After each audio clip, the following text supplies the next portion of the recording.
Okay, you guys, complete transparency. We're in a safe space right now, right? This is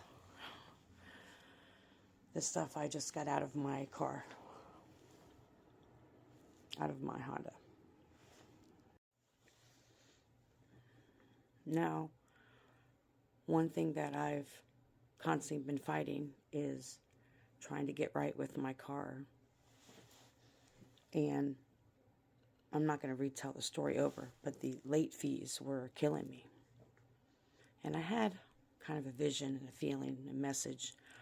And I got confirmation now that I think about it, watching another reading today, that people found out where I lived. And it just so happens that they came and got the car today. Now, I could have done what I did over a year and a half ago when this happened, and I took care of it. Called my bank, because I have money saved. I didn't even call to figure out how much it was. The little interesting fact is that I also lost my debit card and my ID today after I left the last store. I recognized that I couldn't find it when I was leaving the park, and I didn't want to, jump the gun. So when I came home, I couldn't find it.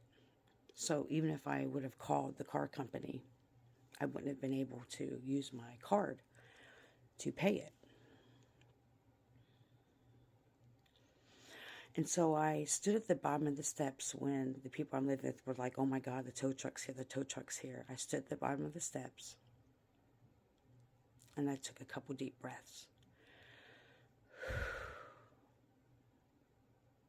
I know they're trying to take my stability. And last time I used every penny I had to save the car, and I lost a lot of other things. No shame in it, no embarrassment in it. I'm glad I made the choices I made, because I need the car for that time. I need it now. But it's also, in a sense, a weight lifted, because I would never have been able to get ahead. I could have made the same choice and spent all the money I had, money I've saved for doing certain things, and then been back at square one. So that was my other option. Because I could have spent all the time and energy figuring it out with the bank and the car place. I'm sure I could have spent the rest of my evening, because it would have taken hours to figure all that out, but to make sure I paid. And I'm sure if I, paid a hefty amount, I could have kept the car. For what?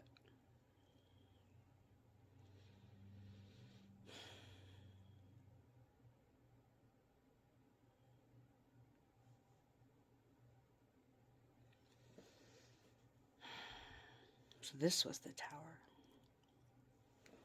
They knew where I was living, and they contacted the car place.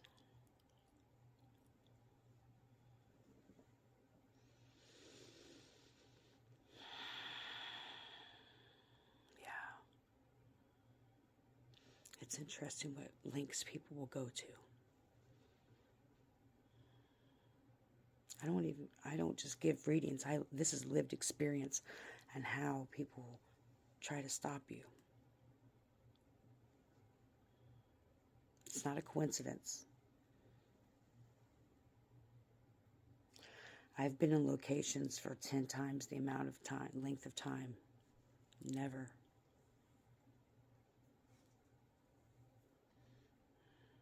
Not that I don't take full responsibility for it. That's not. And also, it's a weight lifted off my shoulder. The late fees were so high. Even during COVID, I never missed a payment. When I lost my job and I moved into my own apartment, I missed one payment because they didn't take credit cards, and they didn't give you the option to put a payment at the end of your term.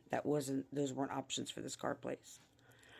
And so even though they automatically was taking it out of my account up until about 3 months ago, they were taking it out. It was being paid. I could never catch up the late fees because they charge you $35 a month So you pay all of them off. So even if you pay extra every month, it doesn't matter. They keep accruing. And I think the late fees are like $1,000. How could you catch that up when the car payment's $550? And my goal was to pay it all, or refinance it after a year, which I was 1 month away. 1 month away from having that year cycle of no, on time payments. I was building my credit up. That 1 month. They couldn't work with me. And all those late fees fucked it all up. So it is kind of like a weight lifted. I guess we have to tap into our creative side. Make some adjustments.